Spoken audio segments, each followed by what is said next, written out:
हम्म इसमें logistic regression अच्छा तो फोर्थ वाले में इसका है।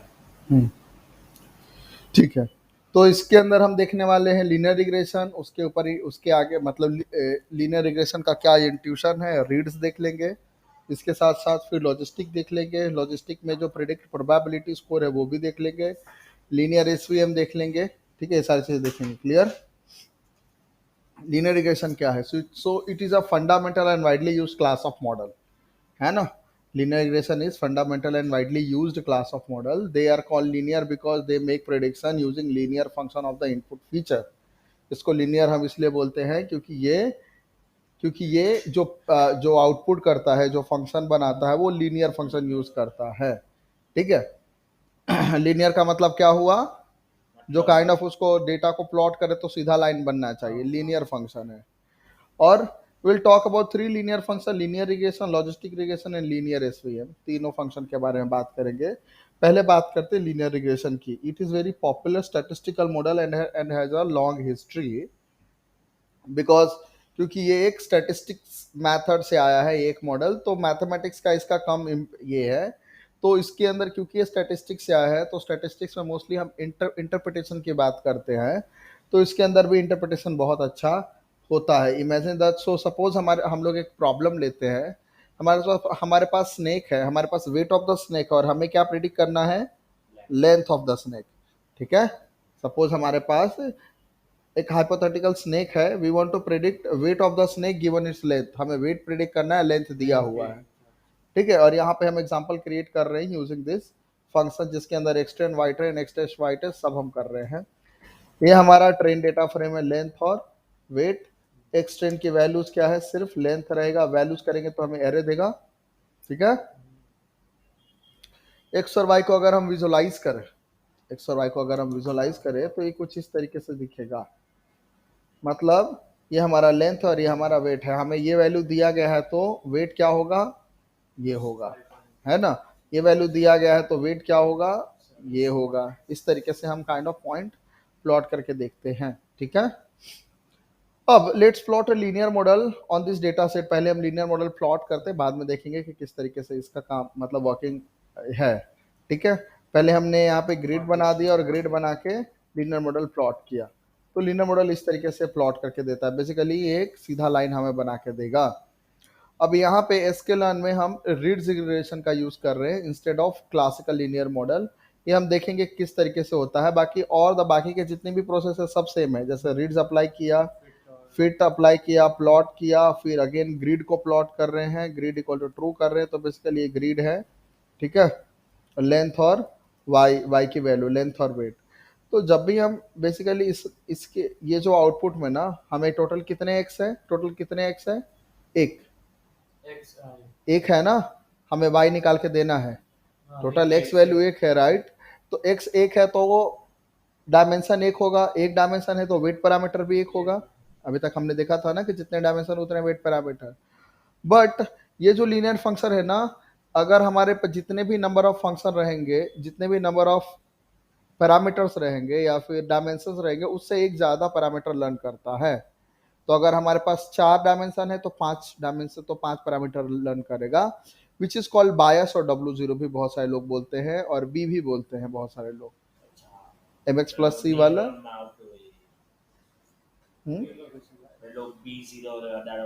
हाँ, B0, MX प्लस सी, W1 X1 W2 X2 plus B, या फिर कुछ लोग W0 बोलते हैं। x1 into w1 plus x2 w2 plus b0 equal to hmm OSR सब में से न्यूरल नेटवर्क में। हाँ, तो वो भी एक लीनियर फंक्शन ही है, वो भी लीनियर फंक्शन वो ही अलग है। अलग बाद में लीनियर होता है, एक थ्रेशोल्ड होता है एक जगह पे ऐसा लीनियर फंक्शन कहते हैं वो हाँ। सिग्मॉइड फंक्शन वो सब का। तो ये भी लीनियर फंक्शन ही है, वो वही लीनियर फंक्शन है जो आपने पढ़ा था। पहले ये आया, बाद में वो आया। तो इसके अंदर जो W पैरामीटर ना डिसाइड करता है कि लाइन क्रॉस कहाँ से होगा। जैसे सपोज अगर W0 है, तो अगर W0 नहीं, अगर W की वैल्यू नहीं होती तो कितने वेट पैरामीटर होते हैं? यहाँ पे एक होता। तो एक कहीं पे सपोज ये पॉइंट है, तो लाइन बनाने के लिए 2 पॉइंट चाहिए, तो ये क्या करता? ओरिजिन से ले लेता। ठीक है। अब ऐसा तो जरूरी नहीं कि हमेशा ओरिजिन से ही पैटर्न फॉलो होगा, इसलिए W0 यूज करता है। तो यहाँ पे W0 यहाँ पे है, ठीक है, और जो कि काइंड ऑफ यहाँ से यहाँ पे कोई एक पॉइंट होगा और जो दोनों के मिला के एक सीधा लाइन बना के दे रहा है। समझ में आ रहा है? W0 हमें ये डिसाइड करता है कि लाइन कहाँ से क्रॉस होगा, मतलब फंक्शन किधर से स्टार्ट होगा, ठीक है।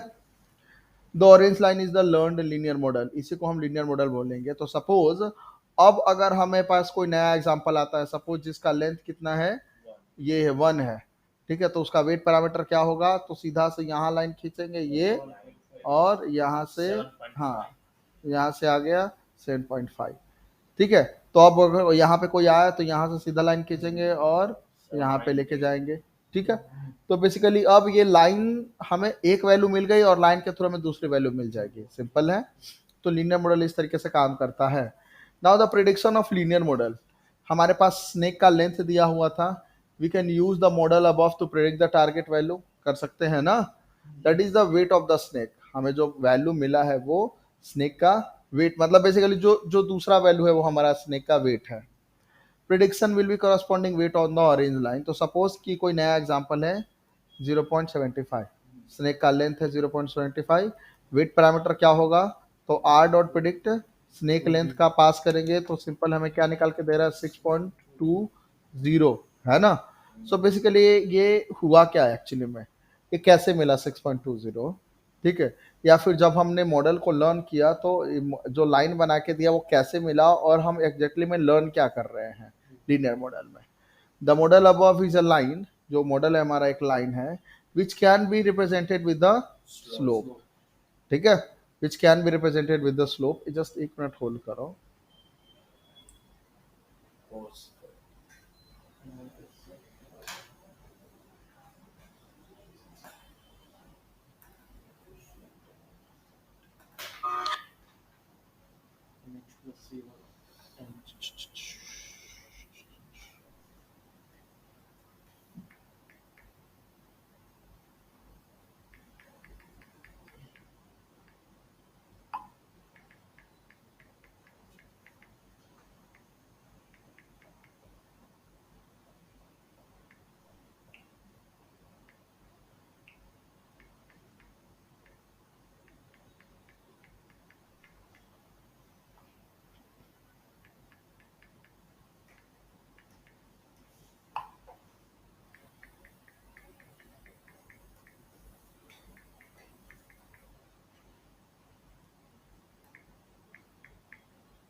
हाँ, the model above is a line which can be represented with the slope, that is coefficient और weight and intercept। बेसिकली जो ये जो लाइन बना के दिया है, ठीक है, इस लाइन को डेवलप करने के लिए हमें दो चीज़ों की रिक्वायरमेंट है, एक तो कोएफिशिएंट और दूसरा इंटरसेप्ट।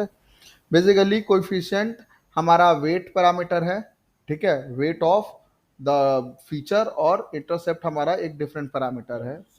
हाँ, for the above model we can access slope. अगर स्लोप, सो बहुत सारे लोग स्लोप बोलते हैं, कोएफिशिएंट बोलते हैं, वेट बोलते हैं, ठीक है। तो कोएफिशिएंट या वेट, यहाँ पे अगर आपको कोएफिशिएंट या वेट या स्लोप वैल्यू एक्सेस करना है तो हमारे पास सीधा सीधा पैरामीटर है डॉट COEF अंडरस्कोर, और दूसरा क्या है, इंटरसेप्ट अंडरस्कोर। तो बेसिकली दोनों एट्रीब्यूट से हमें दोनों की वैल्यू, कोएफिशिएंट और इंटरसेप्ट की वैल्यू मिलेगी। आर डॉट कोएफिशिएंट करेंगे तो क्या मिला, ये आर डॉट इंटरसेप्ट करेंगे तो क्या मिला, ये बेसिकली मॉडल ने ये दोनों नंबर हमें निकाल के दिया। जब भी हमने मॉडल डॉट फिट किया ना, तो मॉडल ने ये निकाला है कोएफिशिएंट और इंटरसेप्ट, और ये किस पे डिपेंड करेगा? डेटा पे, और डेटा, और ये कितने कोएफिशिएंट हो गए, ये किस पे डिपेंड करेगा? कितने नंबर ऑफ डायमेंशन है, फीचर है। ठीक है। अच्छा, इसलिए एरर दे रहा है वो हाँ। कि एक से ज़्यादा भी हो सकते हैं, बट वो तो एक ही होगा इंटरसेप्ट। हाँ, इंटरसेप्ट एक ही होगा। ठीक है। दूसरा, what are we making prediction, हम लोग क्या प्रिडिक्शन कर रहे हैं? तो suppose given a feature value x1 and the learn coefficient w1, हमारे पास एक फीचर वैल्यू x1 है, w1 कोएफिशिएंट है, इंटरसेप्ट हमारा b है, तो हमारे पास x1 भी है, कोई w1 भी और b1 भी है। सो हम y हैट मतलब हमारा प्रेडिक्शन वैल्यू निकाल सकते हैं ना, तो w1 x1 प्लस b, या फिर सिंपली हम इस तरीके से लिखेंगे स्नेक की length r dot coefficient r dot intercept, और यहाँ पे प्रेडिक्शन में क्या मिलेगा 6.28, या फिर सिंपल लिखो r डॉट प्रेडिक्ट, तब भी हमें सेम आउटपुट मिल रहा है 6.20। ठीक है ना। तो बेसिकली अगर आपको कोएफिशिएंट और इंटरसेप्ट पता है तो आप किसी भी नए एग्जांपल का आउटपुट आप निकाल सकते हो जो भी इस फंक्शन से लर्न हुआ है। Clear? So we exactly know how the model is making prediction, ये जो डॉट प्रेडिक्ट कर रहे हैं तो किस तरीके से प्रेडिक्शन निकाल के दे रहा है। ठीक है। Now generalising to more feature, तो सपोज जैसे मैंने बोला, for more feature the model is higher dimension hyperplane and the general prediction formula looks like this one. तो अगर जितने ज्यादा फीचर होंगे वो तो फॉर्मूला को हम इस तरीके से बोलेंगे, Y hat equal to w1x1 plus dot dot dot plus wdxd plus b। ठीक है। जिसके अंदर x1 x2 x3 xd ये हमारे इनपुट फीचर होंगे। इनपुट फीचर मतलब एक एग्जांपल के different different dimension, w1 w2 wd ये हमारे कोफिशिएंट है और b हमारा बैस वैल्यू है, या फिर ऑफसेट बोलेंगे हम लोग। ऑफसेट मतलब कहां से ये लाइन क्रॉस करेगा। क्लियर? एग्जाम्पल्स में देख, तो बेसिकली हम लोग इसको जनरलाइज करेंगे मोर फीचर के लिए, कैसे ये फंक्शन चेंज हो जाएगा उसमें। तो एग्जांपल्स में देखते हैं, suppose these are the coefficient learned by the linear model. ठीक, कहाँ गया? हाँ, सपोज ये हमारा कोएफिशिएंट है, सपोज ये फीचर है bedroom bathroom, suppose there is an example, हमने लीनियर फंक्शन लर्न किया और ये सारे फीचर है उस एग्जांपल में, है ना, बेडरूम बाथरूम स्क्वायर फुटेज और एज, ये कितने टोटल 4 फीचर है, और मॉडल ने ये लर्न कोएफिशिएंट निकाल के दिया है ना।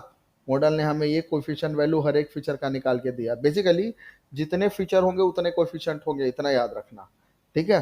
तो अगर कोई नया एग्जांपल आता है, suppose this is the new example, एक नया घर है जिसके अंदर बेडरूम 3 है, बाथरूम 2 है, स्क्वायर फुटेज इतना है और एज इतना है, तो टोटल तो वाई वैल्यू क्या होगा, मतलब उस घर का प्राइस क्या होगा, तो 3 into this, 2 into this into this और दिस इंटू दिस, है ना। तो ये सबका एडिशन प्लस बी, तो ये हमारा प्रेडिक्टेड प्राइस होगा। So when we call fit or coefficient or weight is learned for each feature which tells us the role of that feature in the prediction, मतलब coefficient वैल्यू हमें बताता है कि उस पर्टिकुलर फीचर का role कितना important है। तो सपोज यहाँ पे देखो एज वैल्यू क्या बता रहा है, कितना परसेंट इंपॉर्टेंट, माइनस में है, मतलब अगर एज वैल्यू ज्यादा बड़ी होगी तो ये जो फीचर है ये माइनस की तरफ ज्यादा लेके जाएगा, मतलब जो भी आउटपुट है उसमें ये माइनस में, मतलब बेसिकली वैल्यू को कम करेगा। एज ज्यादा होगी तो वैल्यू को कम करेगा, विच मेक सेंस, है ना। स्क्वायर फुटेज इतना मायने नहीं रखता इस एल्गोरिदम के लिए, 0.002, अगर कि जितना बहुत बड़ा स्क्वायर फुटेज है तब भी कोई खास फर्क नहीं पड़ रहा, लेकिन बेडरूम एंड बाथरूम फर्क पड़ रहा है, कितने नंबर ऑफ बेडरूम है कितने नंबर ऑफ बाथरूम है, ये ज्यादा इंपॉर्टेंट लग रहा है इस एल्गोरिदम को। ठीक है। तो बेडरूम बढ़ेंगे तो ये भी वैल्यू बढ़ेगा, मतलब वाई वैल्यू बढ़ेगा, बाथरूम बढ़ेंगे तो वाई वैल्यू बढ़ेगा, अल्टीमेटली वाई वैल्यू हम देख रहे हैं, है ना। क्लियर?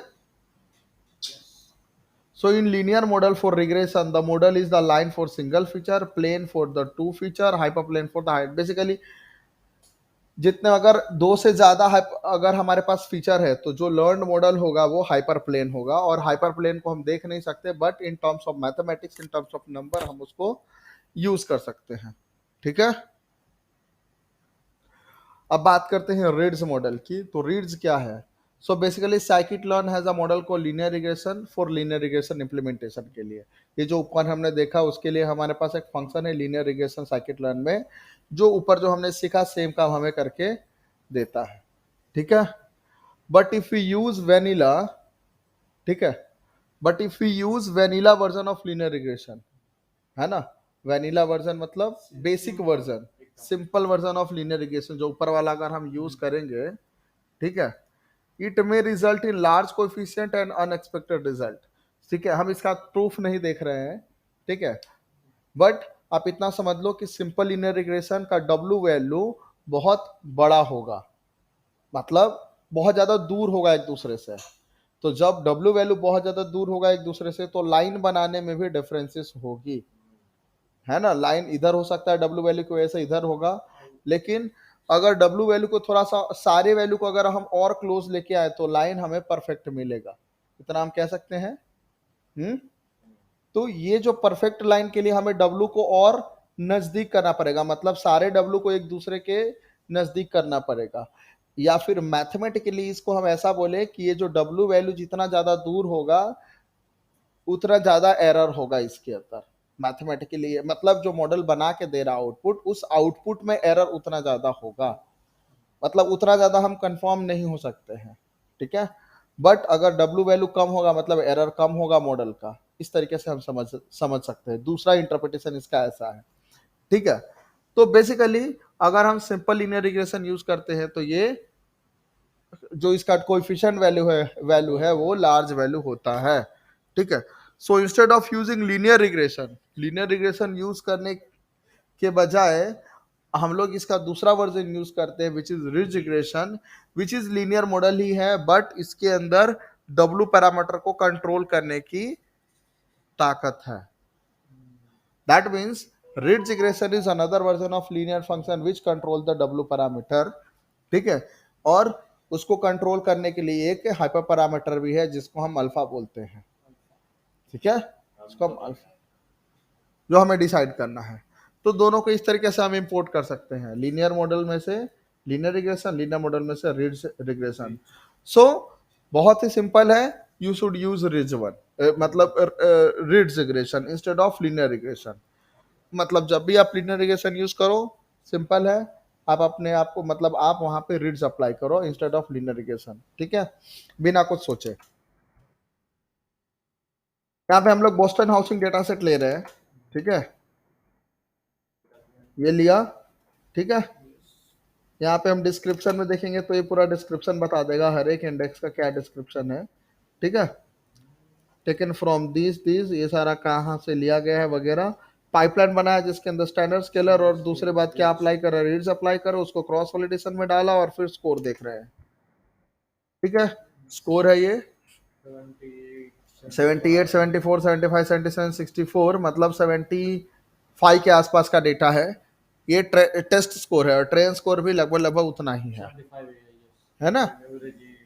सो अगेन इसके अंदर हमने hyper parameter, default hyper parameter जो रीड्स में होता है वो अप्लाई हुआ है, but hyperparameter alpha of reads has the hyperparameter called just like rest of the model. Alpha hyperparameter is what makes reads different from linear regression, similar to other hyperparameter we saw alpha control the fundamental trade-off, मतलब जितने भी hyper parameter है वो सिर्फ इसलिए होते हैं ताकि हम इसके ताकि हम मॉडल को कंट्रोल कर सके, हाइपर पैरामीटर हमारा मॉडल को कंट्रोल करता है। तो अगर हम अल्फा पैरामीटर 0 कर देते हैं तो ये लीनियर रिग्रेशन जैसा ही हो जाता है, अगर अल्फा पैरामीटर को 0 कर दो तो ये it will work as a linear regression only, ठीक है। तो बेसिकली हमें ये चेक करना है कि अल्फा पैरामीटर कौन सा होगा, समझ में आ रहा है, आप माइनस में लिख सकते हो, प्लस में ले जा सकते हो, बट 0 नहीं, ठीक है। तो सपोज यहाँ पे हम क्या कर रहे हैं, अल्फा के डिफरेंट वैल्यू ले रहे हैं, mean train score, mean CV score, और यहाँ पे मॉडल को ट्रेन कर रहे हैं डिफरेंट अल्फा पैरामीटर पे, ठीक है। और फिर हमने यहाँ पे रिजल्ट दिए देखा, अब देखो यहाँ पे क्या किया हमने, अल्फा वैल्यू यहाँ से लेके यहाँ तक मतलब छोटा से बड़ा कर रहे हैं, तो यहाँ पे ट्रेन स्कोर कितना है 76, 76, 76, फिर 52, 15, 19, दैट मीन्स कि अल्फा वैल्यू 0 रहेगा, मतलब large alpha value are likely to underfit, large alpha value likely to underfit और small alpha value likely to overfit। तो ये है अल्फा पैरामीटर का मीनिंग। अगर अल्फा वैल्यू 0 रहेगा तो एकदम it will work as a linear regression, कम रहेगा तो it will work as an overfit, और ज्यादा रहेगा तो it will work as an underfit. Clear? Zero के आसपास रहना चाहिए। नहीं, माइनस में भी जा सकता है ना। हाँ, मतलब या तो नेगेटिव साइड और हाँ, पॉजिटिव साइड। यस।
सुशील कंटारिया कौन है?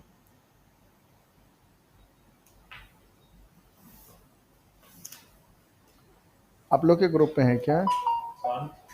सुशील कंटारिया? तो कॉलम ट्रांसफार्मर का एक्सेस क्यों दिख रहा है ये?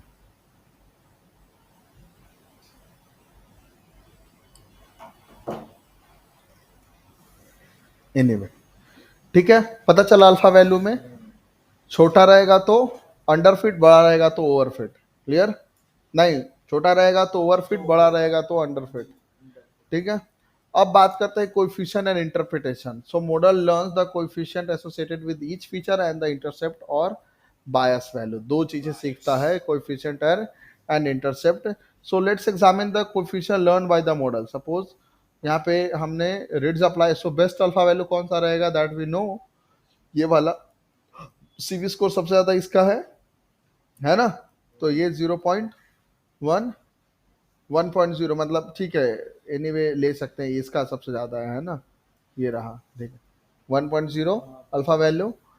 इस पे हम वापस मॉडल को ट्रेन करते हैं, और कोएफिशिएंट कैसे मिलेगा, ये देखो पाइपलाइन में है तो पाइपलाइन, सो पाइप रीड्स नाम है, मतलब पाइपलाइन डॉट नेम्ड स्टेप, फिर रीड्स, और फिर डॉट कोएफिशिएंट, है ना। ये मिला, अब हम इसको क्या कर रहे हैं, जो फीचर नेम और कोएफिशिएंट दोनों को मिला के, बेसिकली कोएफिशिएंट और कॉलम वैल्यू, है ना। ये फीचर्स है वो कोएफिशिएंट ये हमारा कॉलम बनेगा, और ये जो काइंड ऑफ इंडेक्स हमारा फीचर नेम बन जाएगा। ठीक है, कॉलम का नाम। अरे और कॉलम यहाँ का पे हम कोएफिशिएंट। इंटरप्रिटेशन देख सकते हैं। ठीक है, तो ये इस तरीके से इंटरप्रिटेशन हो रहा है। क्लियर? अब जब तक इसको शॉर्ट ना करें तब तक हमें नहीं पता चलेगा सबसे हायर कौन सा कोएफिशिएंट है, सबसे लोअर कौन सा कोएफिशिएंट है। But we know that the model also learn the intercept, and for each prediction we adding this amount of irrespective of the feature value. तो dot intercept हमें dot intercept से मिलेगा। We can use this information to interpret the model prediction. Model prediction को, मतलब model को predict करने के लिए और मॉडल को इंटरप्रेट करने के लिए हम देख सकते हैं कि नेगेटिव डायरेक्शन में कौन सा फीचर ले जा रहा है और पॉजिटिव डायरेक्शन में कौन सा फीचर ले जा रहा है। तो मतलब अगर आपके घर की प्राइस बढ़ानी है तो जो पॉजिटिव फीचर वाला है उसको इंक्रीज करो, और नेगेटिव फीचर वाला है उसको कम करो। क्लियर? ओके, ये काइंड ऑफ ट्रू फॉल्स है, ये देख लेना आप लोग। अब बात करते हैं interpretation of coefficient. One of the main advantages of linear model is that they are relatively easy to interpret. Linear model are easy to interpret, मतलब आप इजीली डिबग कर सकते हो कौन सा फीचर काम का है कौन सा फीचर नहीं है और किस तरीके से प्रिडिक्शन हो रहा है। बहुत सिंपल है। We have one coefficient per feature, and what kind of describe like which kinds of describe the role of feature in the predicting according to the model। मतलब हर एक फीचर मॉडल, हर एक feature में model का क्या contribution है, और negative contribution है कि पॉजिटिव कंट्रीब्यूशन है वो भी देख सकते हैं, अगर नहीं भी है वो भी देख सकते हैं। ठीक है। And again there are two pieces of information in coefficient, इस कोएफिशिएंट में दो पीस ऑफ मतलब दो मतलब काइंड ऑफ टू इंफॉर्मेशन है, एक तो इसका साइन और दूसरा इसका magnitude.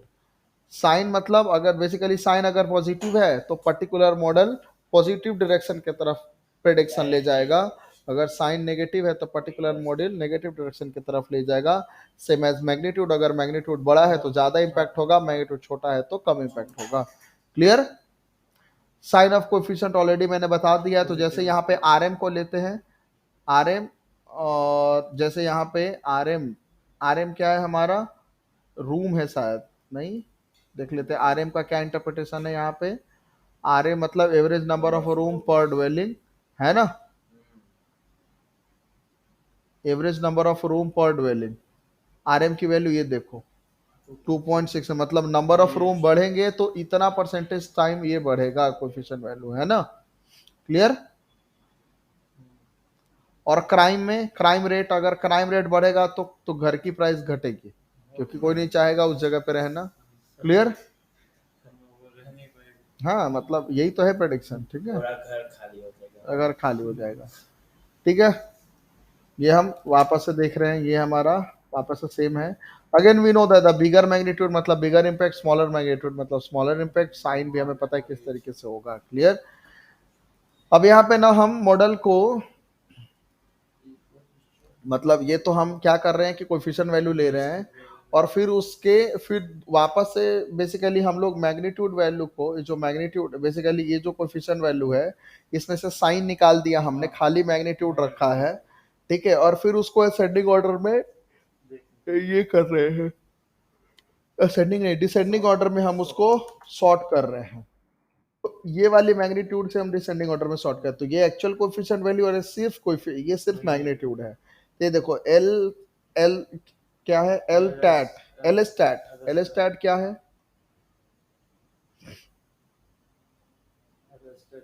Percentage of lower status of population, मतलब lower status of population, population जो भी आसपास में लोग रहते हैं तो वो अच्छे, हाँ लो ग्रेड के लोग हैं कि अच्छे लोग हैं, वो भी इम्पोर्टेंट है ना। तो यहाँ पे ये सबसे ज्यादा इम्पैक्टफुल है। फिर डीआईएस उसके बाद आया, फिर आरएम आया, फिर आरएडी आया, फिर टैक्स, फिर नॉक्स, और यहाँ पे हम इन सब का देख रहे हैं कि ये नेगेटिव की तरीके से मतलब नेगेटिव तरफ पुल कर रहा है कि पॉजिटिव तरफ पुल कर रहा है। और फिर कुछ वैल्यू है जैसे ये सारी वैल्यू है ना, जो काइंड ऑफ 1 1 1 10 10, तो एज सबसे एज बहुत कम इंपॉर्टेंट है घर के लिए। Clear. Importance of scaling. So when you are so again when you are interpreting the model coefficient, scaling is crucial। मतलब क्योंकि जब आप डेटा को स्केल कर देते हो तो आपको पता ही नहीं चलेगा कि किस तरीके से वैल्यू बढ़ रही है ना। If you do not scale the data, feature with the smaller magnitude are going to get coefficient with the bigger magnitude, है ना, whereas the feature with bigger magnitude are going to get coefficient with smaller magnitude। मतलब जिसका ज्यादा मतलब in short scale करना जरूरी है ही, that you know. That said, when you scale the data, feature value become hard to interpret for the human। जब हम डेटा को स्केल करते हैं तो फीचर वैल्यू को हम इंटरप्रेट नहीं कर सकते। ठीक है। Take this coefficient with a grain of salt, this might not always, ठीक है। ट्रू एंड फॉल्स से देख लेना। क्वेश्चंस फॉर ब्रेकआउट रूम ये भी बाद में, ठीक है। क्लियर। अब हम बात करते हैं लॉजिस्टिक रिग्रेशन के। रिग्रेशन समझ में आए किस तरीके से मैग्नीट्यूड है कि मतलब किस तरीके से इंटरप्रिटेशन होगा और किस तरीके से काम करेगा और क्या यूज कर रहा है वो सब ध्यान देना है।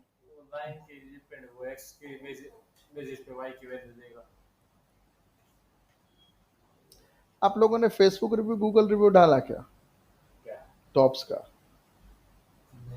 तो डाल दो।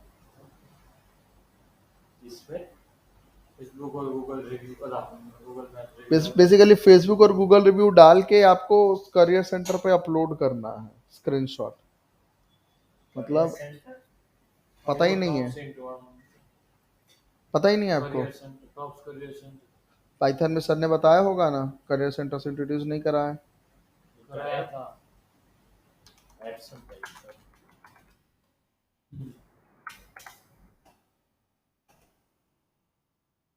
मोबाइल नंबर डालो। 635356 यही दिया है ना यहाँ पे रजिस्ट्रेशन के टाइम पे। हाँ वही तो कोई भी लॉग इन कर लेगा। तो आप बाद में चेंज कर देना। असाइनमेंट्स देखो, यहाँ पे असाइनमेंट आ रहा है।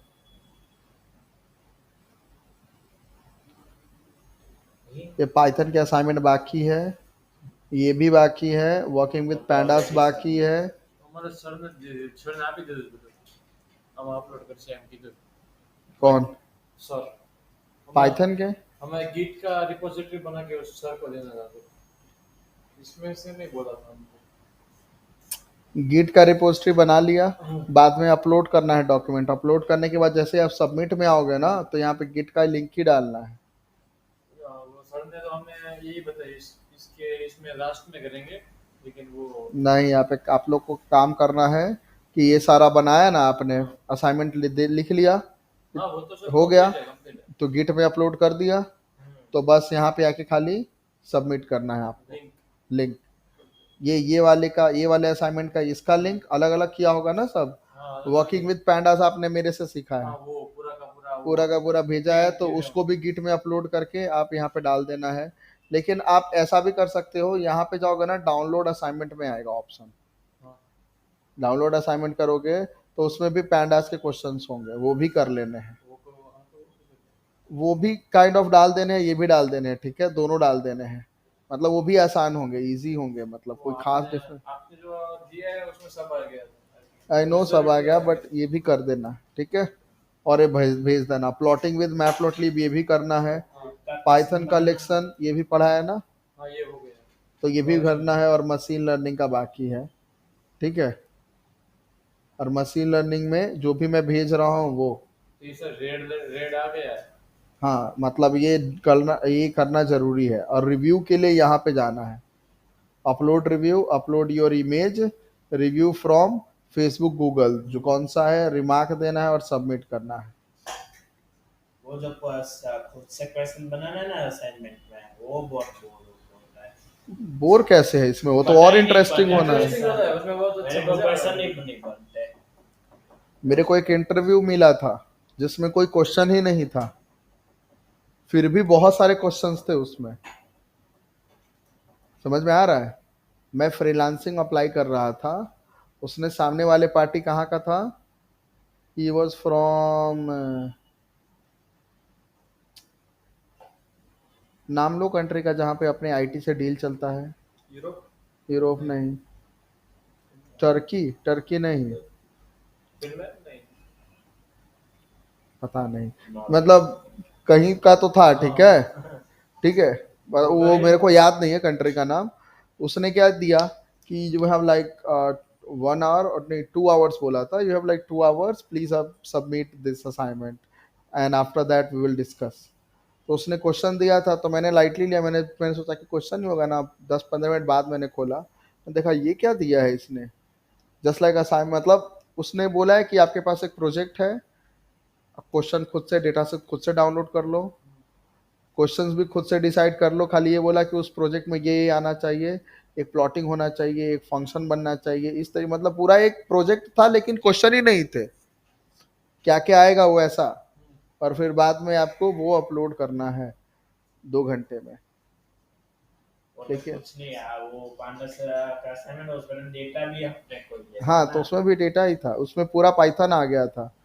तो वो फिर मैं, मतलब मैं आधा घंटा लेट हो गया मैं, अच्छा करने के चक्कर में। वो बट सोचना पड़ेगा ना। सोचना पड़ेगा ना कि क्या डेटा सेट ले, क्या करे, क्या करना है, वो सब।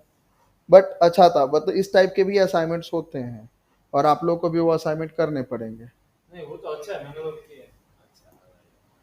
वो मतलब वो रेवेन्यू वाला है तो हम लोग उसमें इजी है, वो रेवेन्यू चेक करो, हर एक आइटम का रेवेन्यू चेक करो, हर एक आइटम की कॉस्ट चेक करो, पर आइटम रेवेन्यू कितना जनरेट होता है।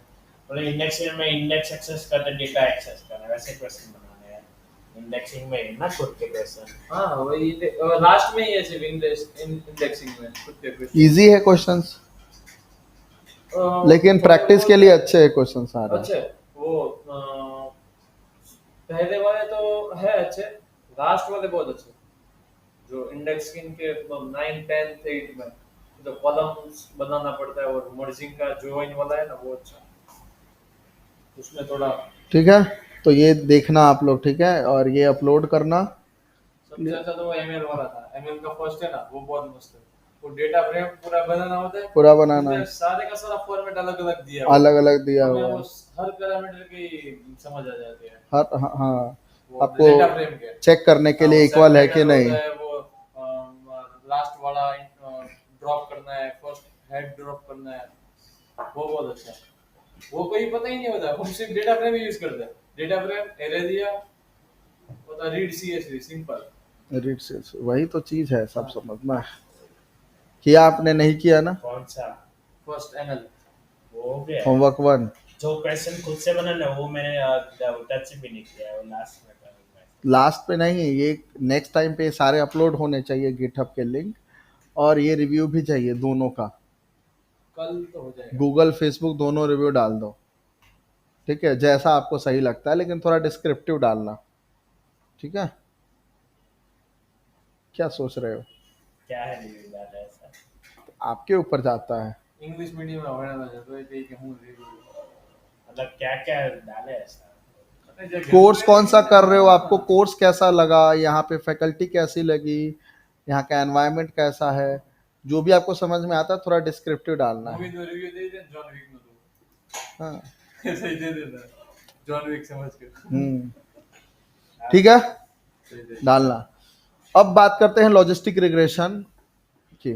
पहले हम देखेंगे लॉजिस्टिक रिग्रेशन इंट्यूशन क्या है। तो लीनियर मॉडल ही है logistic regression, but this is for the classification. अब लीनियर मॉडल को हम क्लासिफिकेशन में कैसे कन्वर्ट किया हमने, सो अगेन जैसे मैंने बोला, similar to linear regression it learns weight and bias. Linear regression के जैसा ही इसका भी वेट पैरामीटर होता है, इन शॉर्ट ये लीनियर रिग्रेशन ही है, ठीक है।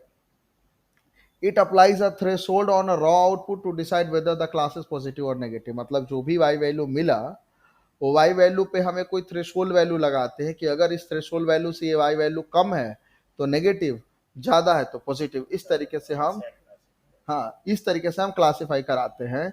इन this lecture we will see about predict and predict probability method and how to use learn coefficient to interpret the model. Model को इंटरप्रेट करने के लिए कोएफिशिएंट कैसे हमें, मतलब basically how to use coefficient to kind of interpret the model.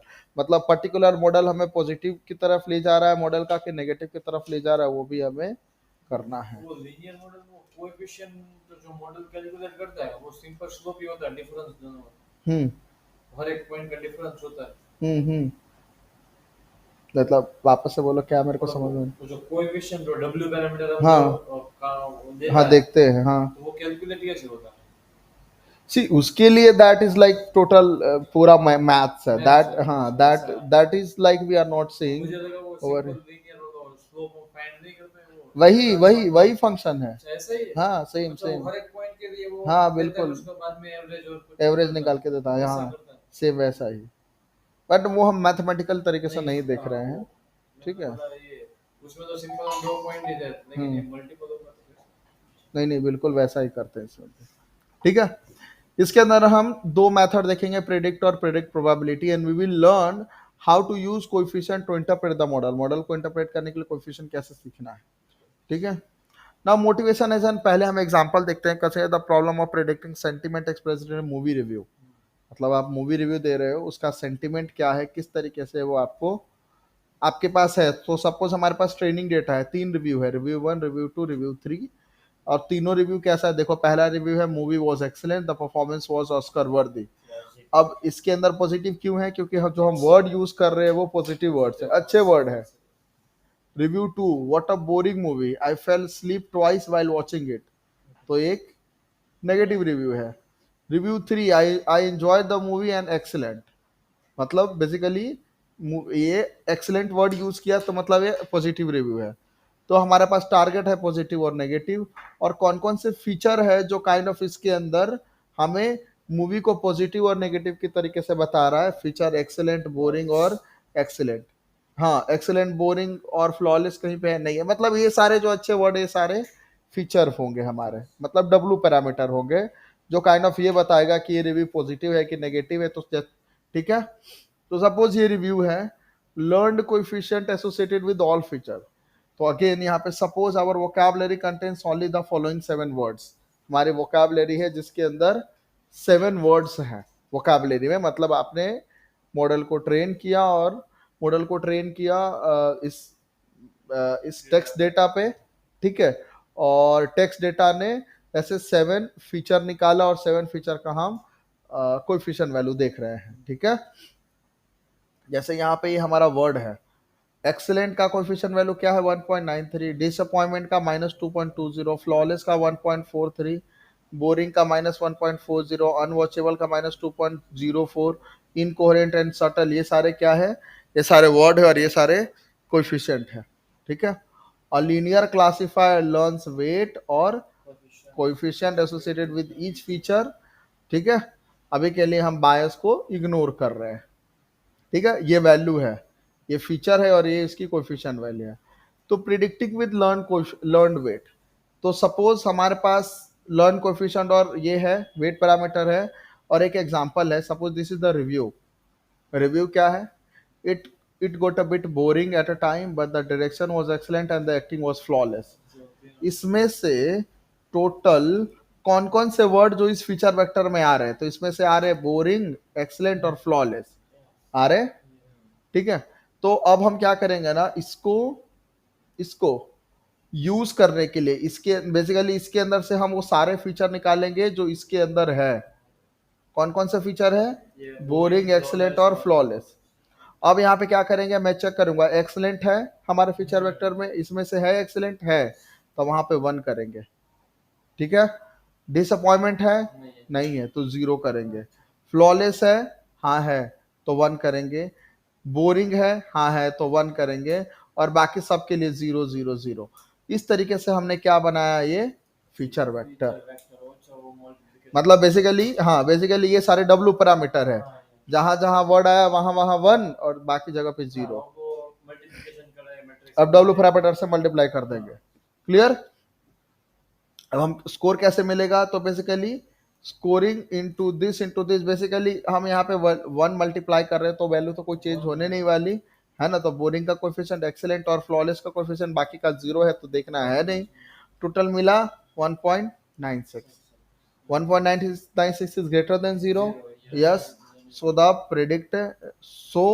Predict the review as a positive, greater than 0 है तो review हमारा positive. Basically we are not seeing y की एग्जैक्ट वैल्यू क्या है, वी आर सीइंग कि y greater than 0 है या less than 0 है। इसलिए मैंने बोला कि जो लॉजिस्टिक रिग्रेशन है this only consider the sign of output, ठीक है, साइन ऑफ y वैल्यू। तो ये सही मायने में एक लीनियर रिग्रेशन ही है, बट हमने यहाँ पे साइन वैल्यू देखा, मैग्नीट्यूड को इग्नोर किया, खाली साइन को देखा, ठीक है। साइन किधर है, पॉजिटिव है, नेगेटिव है कि पॉजिटिव है, क्लियर। मैंने जब नाम सुना था लॉजिस्टिक रे, मेरे को लगा था कि लॉग वो कुछ लगा रहा होगा, बट ये तो पूरा ही अलग निकला। नाम से ऐसा लगता है कि नहीं, log सी एक्चुअली में इसका दूसरा इंटरप्रिटेशन भी है लॉजिस्टिक रिग्रेशन का, ठीक है। अलग तरीके से भी हम इसको डिजाइन करते हैं, बट उस डायरेक्शन में नहीं जा रहे अभी, ठीक है। ये ग्रेटर देन है तो ये हमारा पॉजिटिव है। तो अगेन अगर मुझे कोई वैल्यू प्रिडिक्ट करना है, ठीक है, तो सपोज हमारे पास एक्स वैल्यू क्या है, बोरिंग, एक्सीलेंट और फ्लॉलेस। डब्ल्यू पैरामीटर तीनों का ले लिया हमने, बोरिंग, एक्सीलेंट और फ्लॉलेस। बोरिंग का नेगेटिव, एक्सीलेंट और फ्लॉलेस का पॉजिटिव, ठीक है। और यहाँ पे जस्ट डिस्प्ले कर रहे हैं। तो 3 इनपुट वैल्यू है, इनपुट, एक्सीलेंट और फ्लॉलेस। तीनों को हम किससे मल्टीप्लाई करेंगे, हर एक के उसके एसोसिएटेड वेट पैरामीटर से, -1.4 प्लस 1.93 और प्लस 1.43, तीनों मल्टीप्लाई होंगे और फिर मल्टीप्लाई होने के बाद तीनों ऐड होंगे, ठीक है, 1 से मल्टीप्लाई होकर तीनों ऐड होंगे और जो y वैल्यू मिलेगा that is greater than 0, that means it is positive value, ठीक है, आई होप समझ में आया। So the prediction is based on weighted sum of input feature, prediction हमारा क्या है, weighted sum of input feature, weighted sum ही हुआ है ना, सबका सम कर दिया हमने। Some feature are pulling the prediction towards positive sentiment and some are pulling the negative towards, मतलब some are pulling towards the negative, तो जैसे इसमें से कौन सा सेंटीमेंट है, कौन सा फीचर है जो इस आउटपुट को नेगेटिव की तरीके से पुश कर रहा है, बोरिंग, क्योंकि इसमें जब हम मल्टीप्लाई करेंगे तो ये माइनस में ले जाएगा, ठीक है।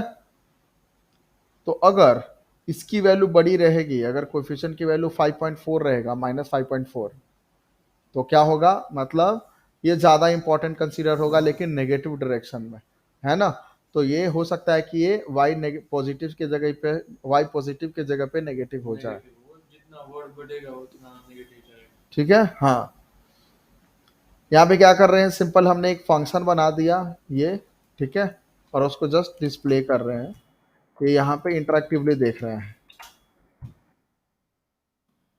यहाँ पे देखो, अब हम इसको इधर के तरीके से ले जा रहे हैं, तो basically we are increasing this value, decreasing this value, मतलब नेगेटिव में इंक्रीज हो रहा है, ये अब ये देखो नेगेटिव हो गया, इधर लेके आया अभी भी नेगेटिव है, इधर लेके आया अभी भी नेगेटिव है, पॉजिटिव, मतलब -3 पॉइंट के बाद जो भी वैल्यू है उसके बाद अगर ज्यादा, इससे ज्यादा वैल्यू रहेगी तो मतलब नेगेटिव हो जाएगा, और ये सही है। In our case for the value of coefficient boring is -3.36 the prediction would be negative, मतलब ठीक है, the linear model learns this coefficient और weight from the training data. So the linear classifier is the linear function of input x followed by the threshold. Linear classifier क्या है, linear function ही है, but इसके अंदर खाली हम ये देखते हैं कि ग्रेटर देन 0 है कि लेस देन 0 है, तो बेसिकली यहाँ पे z हमारा y वैल्यू है, इसका सम करेंगे, सबको हम इस तरीके से लिख सकते हैं, और इसका जो भी आउटपुट है दैट इज y हैट। और यहाँ पे हम एक और चीज देखते हैं, फॉलोड बाय थ्रेशोल्ड का क्या मतलब है, जरूरी नहीं है कि हम लोग यहाँ पे नेगेटिव और पॉजिटिव देखे, लेकिन यहाँ पे हमने हमारा थ्रेशोल्ड वैल्यू कौन सा है, अभी जो हमने देखा एग्जांपल में 0 से बड़ा है तो पॉजिटिव, 0 से छोटा है तो नेगेटिव, तो ये कोई थ्रेशोल्ड वैल्यू हम यूज करते हैं, ठीक है, clear. Components of linear classifier कौन कौन सा है, पहला इनपुट फीचर x1 से लेके xd तक, कोएफिशिएंट w1 से लेके wd, बायस और थ्रेशोल्ड, टोटल 4 कोएफिशिएंट है। हमारे एग्जांपल में b और r दोनों 0 है, b को भी 0 कंसिडर कर रहे हैं और r को भी 0 कंसिडर कर रहे हैं, क्लियर।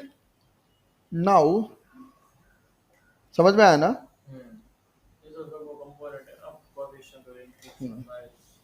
अब हम यहाँ पे सिटी बायस और वेट पैरामीटर वो सेम है, नहीं, बायस तो इंटरसेप्ट हुआ ना, वेट और कोएफिशिएंट सेम है। एक मस्त एग्जांपल एक सारे पैटर्न में कि ये अगर कोई गर्म चीज हो तो उसको टच करके थ्रेशोल्ड टेंपरेचर अपनी स्किन का कि वो है वो ज्यादा होगा तो हम ले लेंगे ऐसा डिसीजन, और अगर ठंडा हो मतलब थ्रेशोल्ड से तो हम रख सकते हैं ऐसा, तो ये ऐसा ही चलता है, थ्रेशोल्ड से ज्यादा तो हम डिसीजन ये इतना काम करना है। ये न्यूरॉन में भी ऐसा ही था, वेटेड सम ही आया तो ना, सेम कॉन्सेप्ट, ठीक है। यहाँ पे हम सिटी डेटा सेट लोड कर रहे हैं, लॉन्गिट्यूड, लैटिट्यूड और एक कंट्री, ये 2 फीचर है हमारे पास, तो टोटल वेट पैरामीटर कितने बनेंगे, 2, बायस इंक्लूड करके 3, और हमें हमारा वाई वैल्यू का कितना है, वाई वैल्यू क्या है, 2 है, कनाडा और यूएस है ना, 2 ही तो है, कंट्री में कनाडा यूएस 2 ही तो है। अब यहाँ पे डमी क्लासिफायर लगा रहे हैं, डमी क्लासिफायर क्या दिया हमें, 50-60% दे रहा है, फिट किया यहाँ पे बेसिकली, ये हमारा क्रॉस वैलिडेशन किया, डमी डॉट फिट करते हैं तो ये मिलता है आउटपुट। अब यहाँ पे प्रिडिक्ट कर रहे हैं, प्रिडिक्ट के जगह पे लेकिन मैं यहाँ पे प्रिडिक्ट प्रोबेबिलिटी कर रहा हूँ। प्रिडिक्ट करेंगे तो एग्जिट आउटपुट देगा, और प्रिडिक्ट प्रोबेबिलिटी करेंगे तो आउटपुट की प्रोबेबिलिटी देगा, आउटपुट की प्रोबेबिलिटी कि जो भी आउटपुट है उसकी वो होने की चांसेस कितने हैं। अच्छा ओके। तो जैसे हेड एंड टेल वाले के केस में हेड होने के चांसेस 0.5 है और टेल होने के चांसेस भी 0.5 है। अगर मैं कहूँ कि हेड है तो सिंपल मैं रॉ आउटपुट दे रहा हूँ, लेकिन अगर मैं प्रोबेबिलिटी कह रहा हूँ, ठीक है, तो that is totally different thing. मतलब रियल आउटपुट होगा उसके प्रोबेबिलिटी। और यहाँ पे क्योंकि डमी क्लासिफायर यूज कर रहे हैं हम लोग, तो डमी क्लासिफायर एक्चुअली एग्जैक्टली में क्या करता है, जो भी सबसे ज्यादा रिपीटिंग वैल्यू है वो दे देता है। तो सबसे ज्यादा रिपीटिंग वैल्यू कोई भी है बट वो 60% है, ठीक है। तो यहाँ पे मैं iloc 1 मतलब मैं एक फीचर ले रहा हूँ ट्रेन डीएफ का, और देख रहे हैं इसकी प्रेडिक्ट प्रोबेबिलिटी कितनी है, कितना है 59 और 40, ठीक है, मतलब 60 और 40%। क्लियर? इसके बीच में है ऐसा। हाँ, मतलब नहीं, क्लास 0 की प्रोबेबिलिटी, क्लास 0 मतलब यहाँ पे कनाडा है और क्लास 1 यूएसए है, अच्छा तो कनाडा होने के चांसेस ये है और यूएसए होने के चांसेस ये है। और पहले अब ये जो आउटपुट को समझना है ना कि ये आउटपुट किसके लिए है, तो सबसे पहले देखो डमी डॉट क्लासेस में क्या है, डमी डॉट क्लासेस में क्या है, पहले कनाडा। तो ये जो आउटपुट है पहला वाला किसके लिए होगा, कनाडा के लिए, और दूसरा वाला आउटपुट यूएसए के लिए होगा। और जैसे डॉट में खाली प्रिडिक्ट करता हूँ तो क्या दे रहा है, कनाडा कनाडा कनाडा, ठीक है, कनाडा लिखे दे रहा है। 3 आउटपुट क्यों है ऐसा? वो 3 कॉलम है ना। नहीं नहीं, हाँ मतलब वहां पे 3 कॉलम है, ये डमी क्लासिफायर इसी तरीके से काम करता है एक्चुअली में। हर एक की देगा ना, हाँ, तो ऐसा नहीं। अरे but एक ही है एग्जांपल और ले यूज रहे हैं। की है ना, वही करो। आप लोगों ने यहाँ पे नहीं पूछा 3 आउटपुट क्या है, यहाँ पे पूछा। नहीं वो पूछने बात है, बट हाँ। आपने क्लासेस का चालू में के दो नेक्स्ट मतलब हाँ, तो ये iloc में बेसिकली डमी क्लासिफायर थोड़ा सा, क्योंकि डमी क्लासिफायर को हम यूज नहीं करते, तो ये एग्जैक्टली में टोटल एक ही वैल्यू, हम इसको इस तरीके से नहीं पास कर रहे। iloc में जब हम पास कर रहे हैं ना तो ये 3 वैल्यू जा रहा है, और ये एग्जैक्टली में एग्जाम्पल देखता ही नहीं है एग्जाम्पल क्या है। जब हम प्रिडिक्ट करते हैं ना तो एग्जाम्पल नहीं देखता है। वो हम लिस्ट में वो अलग-अलग वैल्यू देते हैं। हाँ, तो इसी तरह 3 तो टोटल 3 है तो इसलिए 3 ले लिया, इस तरीके से काम कर रहा है। तो इसने वो देखा ही नहीं एग्जांपल क्या है। डमी क्लासिफायर को क्यों देखना है, लेकिन उसका तो पहले से उसका तो कांस्टेंट डिसाइडेड है कि क्या बोलना है, उसने तो डिसाइड कर लिया है, जो भी है कनाडा सिर्फ जो भी है कनाडा बोलना है, अच्छा अच्छा इसके लिए हाँ। इसलिए इस तरीके से इम्प्लीमेंटेशन है, ठीक है। वो 3 है ना, 3 कॉलम है तो 3 डेटा पास होगा ना एरे के फॉर्म में। इसके अंदर पे 3 कॉलम है, और जब मैं एक वैल्यू पास करता हूँ इसका आउटपुट क्या होगा, ये पूरा वो एरे सीरीज होगा। सीरीज होगा। तो लॉन्गिट्यूड भी वो कनाडा बोल रहा है। उसको नहीं मतलब है, उसको खाली ये एक ही चीज दिखता है, कुछ भी है कनाडा। तूने ये रखने तो कनाडा था पे। अच्छा लॉन्गिट्यूड भी वो कनाडा प्राइवेट के लिए ये भी एज ए इनपुट वैल्यू ले रहा है, उसको देख ही नहीं रहा कि अंदर वैल्यू क्या जा रहा है। कैरेक्टर में ये रखने ना तो कनाडा पे, कैरेक्टर में एबीसीडी रखने तो कनाडा था। और लॉन्गिट्यूड 3 है ना तो कनाडा। ठीक है, अच्छा इसीलिए 3 आ रहा है, इसलिए 3 आ रहा है, ठीक है। बट अब देखते ये तो लिखना ही नहीं था, लेकिन जस्ट मैंने समझाने के लिए लिखा है कि ये किस तरीके से आ रहा है, प्रेडिक्ट प्रोबेबिलिटी की वैल्यू किस तरीके से आ रहा है, हमें यहाँ पहले क्लासेस देखना है, ठीक है। ओके, अब हम बात करते हैं लॉजिस्टिक रिग्रेशन के लिए। सिंपल हम इंपोर्ट करेंगे लॉजिस्टिक रिग्रेशन, हमें खुद से बनाने की जरूरत है नहीं। ये किया, क्रॉस वैलिडेट किया और स्कोर कर रहे हैं। ये देखो टेस्ट स्कोर और ट्रेन स्कोर कितना है, लगभग 85 के आसपास में है। Logistic regression seems to doing better than dummy classifier, but note that there is a lot of variation in score.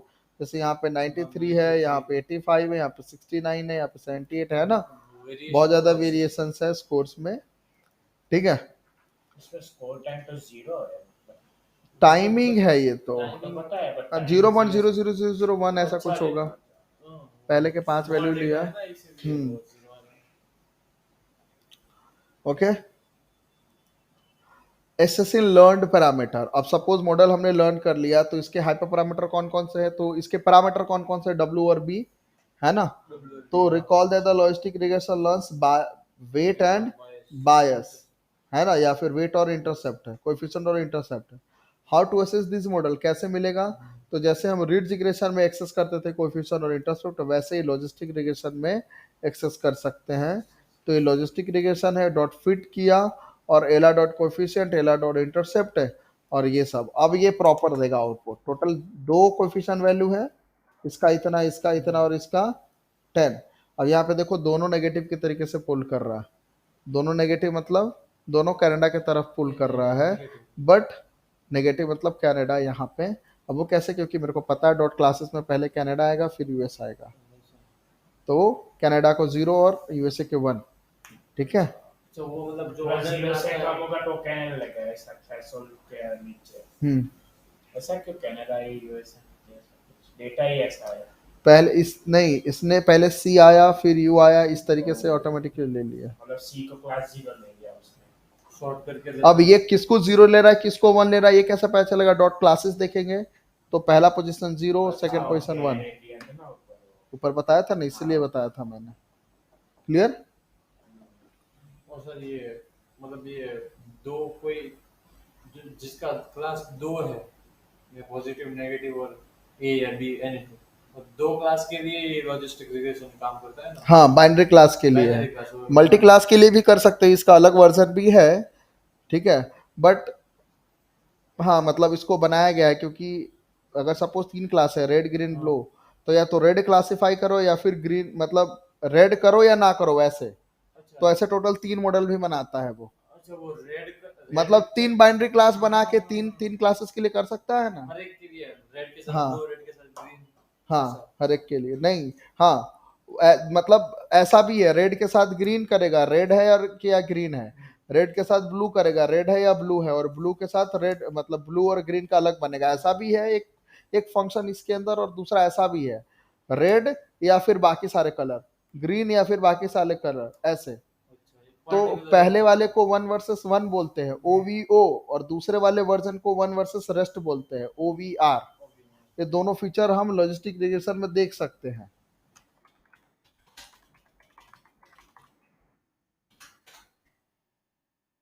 यहाँ पे आओगे, जो वो आप बोल रहे थे एक अलग डायरेक्शन में, वो यही बोलते नहीं नहीं वो नहीं, वो तो इंटरप्रेट है, ये तो है ही। सॉल्वर में ये यूज किया, LGBF कहाँ गया, क्लास वेट, इंटरसेप्ट स्केलिंग। देखो मल्टी क्लास है कि नहीं, ये ऑटो करके रखा है, ऑटोमेटिकली डिटेक्ट कर लेगा। अगर मल्टी क्लास प्रॉब्लम होगा तो ऑटोमेटिकली डिटेक्ट करके करेगा और उसके हिसाब से काम करेगा। और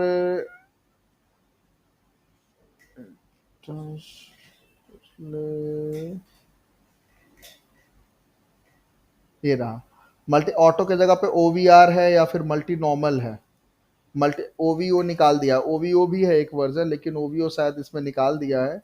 अभी मल्टी नॉर्मल है, मल्टी नॉर्मल काइंड ऑफ देख सकते हैं, या फिर ऑटो बाय डिफॉल्ट रहता है जो काइंड ऑफ ऑटोमेटिकली सारा चीज दे देता है आपको। अच्छा, वो भी है, वो आप 1 और रेस्ट। रेस्ट, हाँ, ठीक है, क्लियर। ये तो यहाँ पे हमने कोएफिशिएंट लिया, 2 कोएफिशिएंट होंगे क्योंकि 2 फीचर है और दोनों नेगेटिव है, लेकिन एक जो है ज्यादा इम्पैक्टफुल है और एक कम इम्पैक्टफुल है ना। और ये इसका मॉडल का इंटरसेप्ट है, ठीक है। और यहाँ पे जस्ट हमने प्रेडिक्ट किया है कि लॉन्गिट्यूड का इतना है और लैटिट्यूड का इतना है, और लैटिट्यूड की ज्यादा वैल्यू बड़ी है, विच मेक सेंस कि लैटिट्यूड ऐसे होता है और लॉन्गिट्यूड ऐसे होता है, और कनाडा और यूएस ऐसे सेपरेटेड है, ना कि ऐसे सेपरेटेड है, इसलिए इसका ज्यादा इंपॉर्टेंस है ना। Both negative weights, the weight of latitude are larger in magnitude, which makes sense. Canada as a country lie above the USA, so we predict latitude value to contribute to more to predict than longitude, है ना। longitude ज़्यादा important नहीं है इसमें ना। अब हम बात करते हैं prediction with the learned parameter। Suppose एक एग्जांपल ले लेते हैं हम, ये हमारा एग्जांपल है, मतलब क्लास वेट मतलब 0 रो लिया है और 0 मतलब 0 एग्जांपल लिया है, एक लिया है जिसमें लॉन्गिट्यूड इतना है, लैटिट्यूड इतना है, ठीक है। और ये हमारा कोफिशिएंट वैल्यू है, ठीक है। कैसे मिलेगा हमें? यहाँ पे सिंपल कोफिशिएंट और एग्जांपल का हम डॉट प्रोडक्ट ले लेंगे। डॉट प्रोडक्ट मतलब वही हुआ, मतलब x1 W1 plus x2 W2 वही हुआ, और प्लस इंटरसेप्ट ऐड करके देखते हैं कितना आउटपुट आया, -1.97। अब हम इसको कैसे प्रेडिक्ट, ये हमारा रॉ स्कोर है, क्या है हमारा रॉ स्कोर है, तो इसको ऐसा कैसे करेंगे, अब हमें नेगेटिव में है ये वैल्यू, तो less than 0 which is Canada, so apply the threshold to raw score, so the prediction is less than 0, prediction is negative, which is negative class in our context, ये हमें कैसे पता चलेगा, so with logistic regression model randomly assign one class as a positive and one class as a negative, तो जैसे already मैंने बता रखा है, usually it would alphabetically order the target and pick the first one as negative, जैसे मैंने बोला कि alphabetically कर देता है C और U, और वन को नेगेटिव और अदर को पॉजिटिव कर लेगा, और ये कैसे पता चलेगा, तो डॉट क्लास एट्रीब्यूट में पता चलेगा, एला डॉट क्लासेस, पहला कनाडा दूसरा USA, clear. So the based on the negative score above we would predict Canada, let's check the prediction with the model, model क्या प्रिडिक्ट कर रहा है, तो एला डॉट प्रिडिक्ट करेंगे, ये भी कनाडा ही कहेगा, great, the prediction matches, we exactly know the model is making, how the model is making prediction, अब हमें पता है, right. Now decision boundary for the logistic regression, ये हम थोड़ा देर बाद देखेंगे, मैं आता हूँ टी ब्रेक से, ठीक है।